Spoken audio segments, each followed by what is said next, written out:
संजीव झा जी, मैं आपके साथ शुरुआत करना चाहती हूं। बहुत सारे ऐसे दावे हैं सीबीआई के जिस पर अब जवाब आना जरूरी है, क्योंकि ये सच है कि आप लोग विपक्ष में हैं, आप लोग आरोप लगा रहे हैं कि किसी ना किसी तरीके से बीजेपी डरी हुई है, लेकिन कुछ ऐसे टेक्निकल सवाल है ना सर।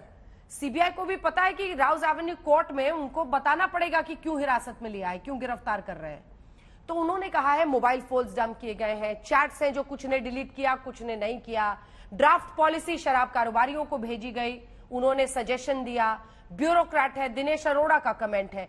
इन सब पर आपका क्या जवाब है झा जी?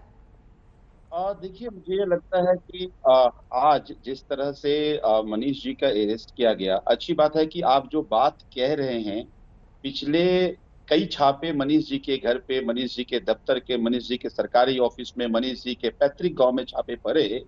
आज तक उन्होंने ये नहीं बताया कि आखिर उस छापे में मिला क्या, क्योंकि भारतीय जनता पार्टी के प्रवक्ता चीख चीख पर टीवी पर यह कहते रहे कि 10,000 करोड़ रुपए का भ्रष्टाचार मनीष सिसोदिया जी ने किया। तो 10,000 करोड़ कहीं तो होगा, कुछ तो क्या होगा, कुछ संपत्ति ली होगी, कहीं रखा होगा, किसी जगह डाला होगा। आज तक सीबीआई ये नहीं बताया कि वो है कहाँ। दूसरी बात जो आप कह रहे हैं, देखिए मुझे लगता है कि इनकी एजेंसी है, ये कुछ भी कहला ले, कुछ भी साबित कर ले। आप ये कहते हैं कोर्ट में पेश करना, मैं एक उदाहरण देता हूं आपको। सत्येंद्र जैन जी को कोर्ट अरेस्ट किया, जब सिविल कोर्ट में जब कोर्ट इस बात के पूछ लिया केवल कि भाई आधार क्या है, तो उन्होंने कहा कि जज बदल दो। और तब से लेकर लगातार केवल टाइम बाय करने की कोशिश की जा रही है। तो इनकी कोशिश की, उनको पता है आज तक सत्येंद्र जैन जी का भी मामला हो या मनीष जी के मामला हो, एक रत्ती का करप्शन ये साबित नहीं कर पा रहे हैं। मनीष जी वो शख्स है जिन्होंने दिल्ली के सरकारी स्कूल का ट्रांसफॉर्मेशन किया, 14 लाख बच्चों के आज भविष्य को बदला है। लगभग 6,000 बच्चे मेडिकल इंजीनियरिंग के एग्जाम पास कर चुके हैं, जो अपनी पढ़ाई कर रहे हैं।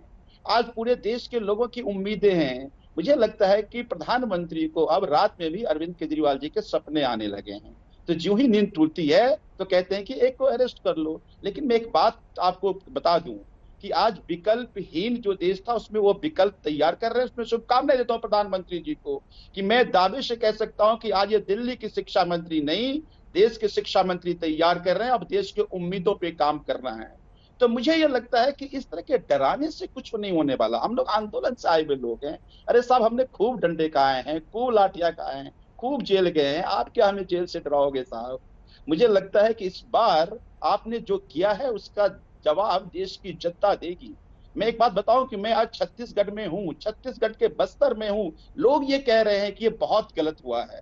तो ये जो आप पूरे देश के लोगों की आत्मा को झकझोर रहे हैं, वक्त आने दीजिए जब जब इस देश में कोई तनासा बनने की कोशिश किया है, जब जब इस देश में जनतंत्र को कमजोर करने की साजिश की गई है, देश की जनता ने मुंहतोड़ जवाब दिया है। अब आपका अहंकार का जवाब देश की जनता देगी। वो तमाम लोग जो आम आदमी पार्टी और मनीष जी में अपनी उम्मीदें देखते हैं। जवाब दीजिए सूद साहब।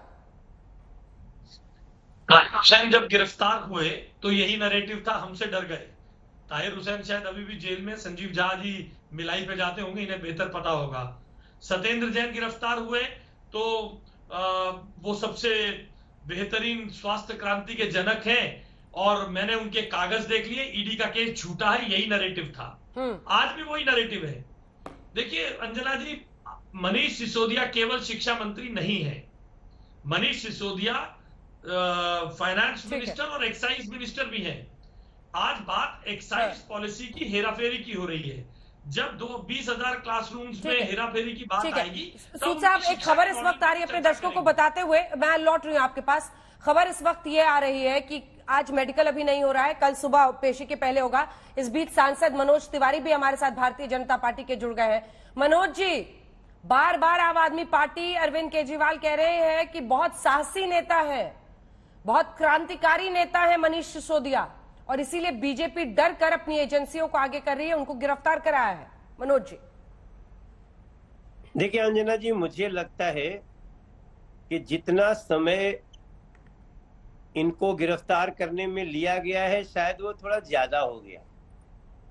आप शायद दिल्ली की गलियों में दिल्ली की माताओं बहनों की चित्कार को हम याद रखें, जिन्होंने गली में, मंदिर के सामने, मस्जिद के सामने, स्कूल के सामने हर जगह शराब खोलने की जिद थी। और ऐसा लगता था जैसे इनको लोकतंत्र से कोई मतलब नहीं, सिर्फ पैसा लूटना है, सिर्फ दिल्ली के बच्चों को शराब की लत लगानी है। तो संविधान अपना काम करता है, कानून अपना काम करता है। मुझे लगता है इस केस में जांच एजेंसियों ने कुछ ज्यादा ही फूंक करके काम किया, वरना स्टिंग का वीडियो देखिए ना, बच क्या जाता है अंजना जी। इस देश में जहां वीडियो ऑडियो दोनों उपलब्ध हो, देने वाला कह रहा हो, तो ऐसी स्थिति में कुछ और बच नहीं जाता है। अब बचता है कुतर्क, बचता है एक वही बातें जो सत्येंद्र जैन के मामले में भी कही गई। सत्येंद्र जैन की तुलना तो अरविंद केजरीवाल जी ने शहीद आजम भगत सिंह जी से कर दी। वो व्यक्ति जो केस में कहता रहा कोर्ट में मेरी याददाश्त चली गई। तो बहुत अच्छा अभी बात आशीष सूद जी ने कहा कि ये शिक्षा मंत्री की तरफ बार बार क्यों ले जा रहे हैं। शराब मंत्री का अपराध है, शराब मंत्री का मामला है, और दिल्ली को 150 करोड़ रुपया अपने शराब माफियाओं को दे दिए। आप लोगों से पैसे लेकर के चुनाव लड़ते हैं, उसके बाद इतने साक्ष्य होने के बाद भी आप कुतर्क करते हैं। ऐसी स्थिति में आज दिल्ली की हजारों माताएं, बहनें, बच्चे, उनको जो राहत मिली होगी आज मनीष सिसोदिया की गिरफ्तारी से, उसका मैं शब्दों में वर्णन नहीं करता। कानून अपना काम कर रहा है, कानून जैसा करेंगे वैसा भरेंगे। हम बहस करके थोड़ी किसी को जेल करा सकते हैं, और आज जैसा उन्होंने किया वैसा भरेंगे। लेकिन अब अगला सवाल है कि who is the master mind behind this. अभी तो मास्टर माइंड की तलाश भी जांच एजेंसियों को करना चाहिए। दिल्ली के लोग आज राहत की सांस ले रहे हैं, वरना रोज यही जांच एजेंसी बन जाते थे, रोज यही जज बन जाते थे, रोज यही अपने आप को क्लीन चिट भी दे देते थे। मगर आज विश्वास हुआ दिल्ली को कि नहीं, कानून है, न्याय होता है, और ऐसे लोग जो जनता को रगड़ के पैरों तले रखना चाहते हैं वो ऐसे कर नहीं सकते। कानून अपना काम कर रहा है।